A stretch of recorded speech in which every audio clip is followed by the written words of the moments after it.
So, for our honorable mention, we are going to stretch the premise slightly, as always, to include the McLaren M6GT, which, instead of being an attempt by Mr. McLaren at making a Le Mans racer for the road, was an attempt to make a Can-Am car for Le Mans, and then eventually for the road.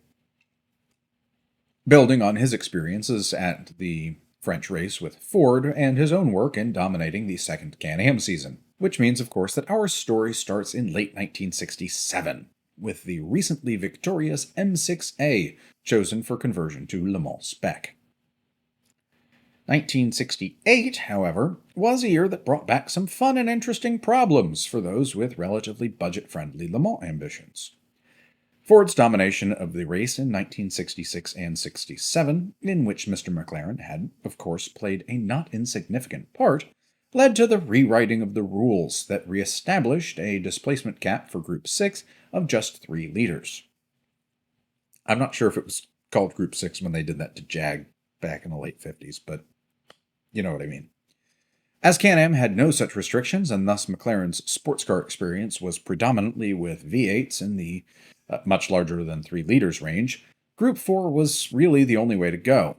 But that, too, was still problematic. You had to build 50 of the darn things to be eligible, and so far really only Lola and Ford were close to that number with the T70 and the GT40 and its many derivatives respectively, and you were still limited to 5 liters. The primary advantage that McLaren had in counter to this was that the M6A was fundamentally a pretty straightforward automobile, even if it was advanced for the time in its individual elements. Those elements were McLaren's first monocoque, constructed from aluminium with fiberglass bodywork. Suspension was double wishbones on all 4 corners with coil springs over dampers at the front and twin trailing arms at the rear. You had rack and pinion steering, which actually I'm trying to think if there's any cars that I've made a video about that were post-war that didn't have rack and pinion steering, and I don't think there are. There were Gearling ventilated disc brakes, a ZF 5-speed gearbox, and a 5.7-liter variable Chevy LT1 V8 motor. McLaren partnered with a Surrey-based constructor, Trojan, who had previously been building the Elva Courier after they acquired that business in 1962, and they were initially given responsibility for building customer versions of the M6A, the M6B, which were offered for sale without a power plant for the 1968 Can-Am season, but would also be further produced for the team's Le Mans efforts. Meanwhile, McLaren themselves turned to creating a coupe body for racing in the World Sports Car Championship and at Le Mans.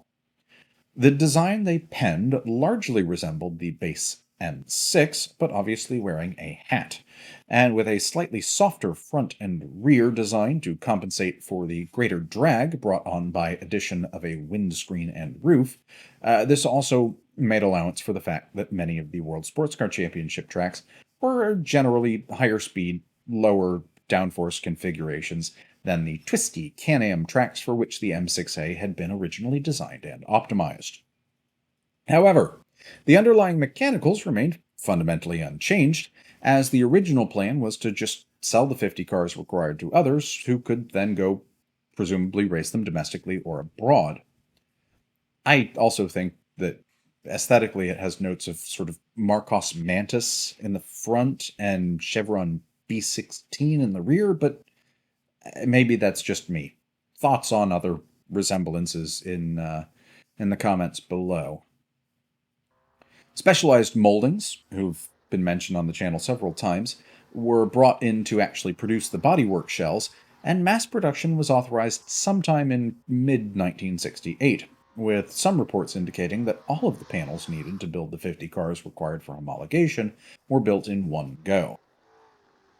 The first race-ready version of the new car was ready in January of 1969, and a Le Mans campaign was in the works when the homologation limits dropped to 25 cars, coincided with the arrival of the Porsche 917, and caused McLaren to rethink his plans for his car, because, being the clever chap that he was, he realized that a converted Can-Am car was not really going to be able to go toe-to-toe with the 917, and, well, frankly, he was probably right.